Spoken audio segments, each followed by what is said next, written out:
Hey guys, welcome to the channel. I'm Sheen, your host. This is Money Matters. Today we're going to talk about negative interest rates. What does it mean? Who is it going to affect? Why some people want negative interest rates, such as the president, why the president is pushing for negative interest rates, why some other people like the Fed does not want negative interest rates, what other countries have done with negative interest rates. So we're going to talk about all that.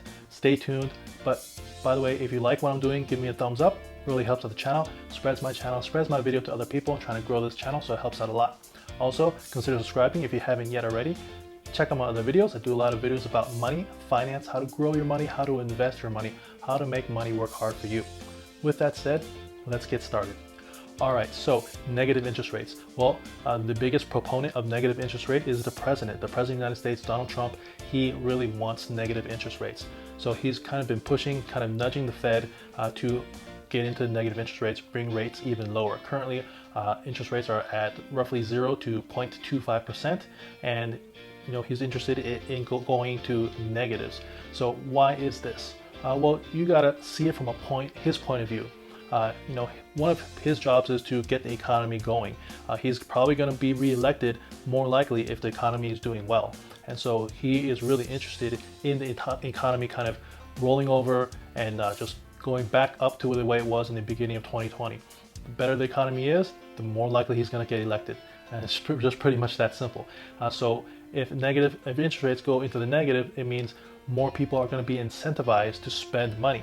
You're going to be able to get money easier. You're going to be able to borrow money easier. You're going to be able to get that mortgage easier, get the auto loan easier, buy more stocks because you're going to have more money, just basically more money in the economy. When people have more money, they're going to spend more money, and that's just basically as simple as it is. So negative interest rates is going to let people borrow money a lot easier, and that is a double-edged sword because there are responsible people that can borrow money, do what they need to do, and then pay back in time. But there are a lot of people that are not able to do that, and they borrow money more than they should or more than they need, and something happens and they're unable to pay it back. Then the bank loses that money, and then the person has a bad credit and they're unable to get more money in the future. So it is a bad situation. I mean, as it stands right now, there's a lot of people that are basically living paycheck to paycheck. They have horrible credit. They're not able to get a good loan. They can't buy a house because their credit is so bad. And if they do qualify for a house, they have to pay extremely high interest rates because they have such horrible credit. And so that could be a rabbit hole that people are going to go down if the interest rates go even negative. It's kind of like giving a drug user more drugs. Interest rates are at historic lows already at 0.25 to 0%.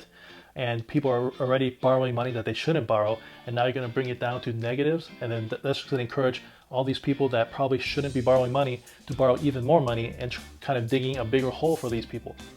So that is kind of the pros and cons. Again, the pros, you're going to have more money in the economy, you're going to be able to get more money to spend more money, but the negatives is people that shouldn't have money, they're also going to get money, and they're also going to spend money, and they're going to find themselves in a lot of trouble in the next few years when they probably can't pay back that money.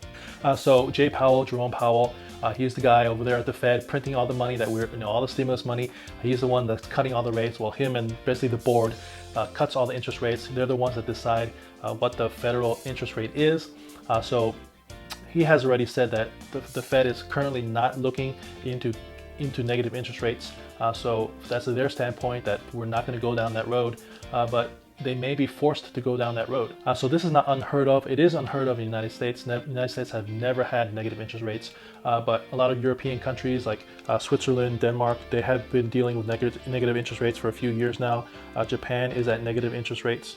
So like I said, the goal of negative interest rates is to boost the economy, get the economy going, get people spending money, getting loans, putting more money into the economy. And so if that is the goal, the opposite of that is true.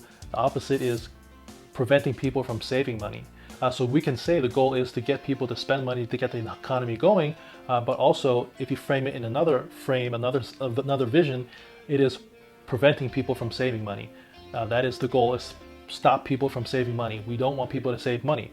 And just thinking about that, if you don't want people to save money, is probably good for a short amount of time, the next few years, maybe the economy is going, but in the long run, when people don't save money, it sets up a lot of issues moving into the future. Just like there's a lot of people right now that are in trouble because they didn't save money in the past. Historically, people don't save money. And so these are the people that are living paycheck to paycheck. These are the people that, once they lose their job because of the whole illness 19 situation happened, that's it. They can't pay their rent, they can't pay their mortgage, and they're in a lot of trouble because they didn't save money. And now, with negative interest rates, it's going to encourage more people not to spend money. It's going to encourage more people It's going to encourage people not to save money. It's going to encourage people to spend more money. The family that is renting an apartment and now they see interest rates are in the negative, they're going to be enticed to say, well, the interest rates are so cheap, let's just do it. Let's just take all our savings. We probably have X amount of savings that we've been saving up for a few months. Let's just dump it into the market. Let's just do it. And they do it. And so they use all their savings. They get into this mortgage because it's so cheap. They don't have savings now, and something happens. This illness 19 situation keeps on reoccurring year after year. They lose their jobs for some reason, and then they default on that mortgage that they shouldn't have to begin with because they didn't have enough money saved up. They didn't have an emergency fund. They didn't have a backup plan. So a lot of these people are going to get trapped into this negative interest rate. Everything is so good. Everything is so cheap. Cheap isn't always good, folks. So keep that in mind. All right, so let's kind of get into the facts. It's like exactly what it will mean to the average person like you and me, what this negative interest rate means. So essentially, you'll be paying back less money than you borrow. That's basically the bottom line is you're going to borrow X amount of money. They're going to charge a negative interest rate. So essentially, when you pay it back in whatever it is, maybe you borrowed it for 2 years, 5 years, 10 years, whatever it is, when you pay it back, you're going to pay back less money than you borrowed. That's what it is. That's basically the situation. And also, when you put your money into the bank, so when you give your money to the bank, they would kind of charge you for holding their money. Now, when I say that, I don't say like charge you and me because we're not like multimillionaires, multi-billionaires. Probably for the average person, having a few $100,000 or maybe just a few $1,000s in the bank, it wouldn't make sense for the bank to charge you because it would be really easy for you and me just to take money out and say, hey, well, you're going to charge me for holding, $5,000, $10,000, $50,000, whatever it is. You're going to charge me for holding my money? Oh, no way. I'm just going to take my money and put it under my mattress, right? It's easy to, put $10,000 under your mattress. But this is for the people that are like multimillionaires that have billions of dollars. You're not going to be able to take out $300, $400, $500 million out of the bank and say, oh, well, I'm going to put that in my mattress. That's just not likely, right? So it's going to affect people, the rich people. What are they going to do with their money? Because maybe they'll just say, yeah, well, you're going to charge me 0.25% to hold my, $2 million, whatever it is. They'll probably pay it. But when you start getting to hundreds of millions and billions of dollars, that adds up. That's a lot of money. So these people, they're going to have to find another place to put their money because they're not going to be able to make money because you're going to actually have to pay the bank money to hold your money. So what are these people going to do with their money? It's going to cost them less money to use it, to spend the money. So they may buy stocks, and that's going to push up the stock prices. The stock market will go up. They'll probably put a portion into some good stocks that they feel will not crash, will not go to zero. And so even though stocks are expensive, it's still a better return than putting your money into the bank. So stocks will go up. They'll probably buy real estate. When interest rates are super low into the negatives, a lot of people are going to buy real estate. And so that's going to push up real estate prices because it's just a supply and demand issue.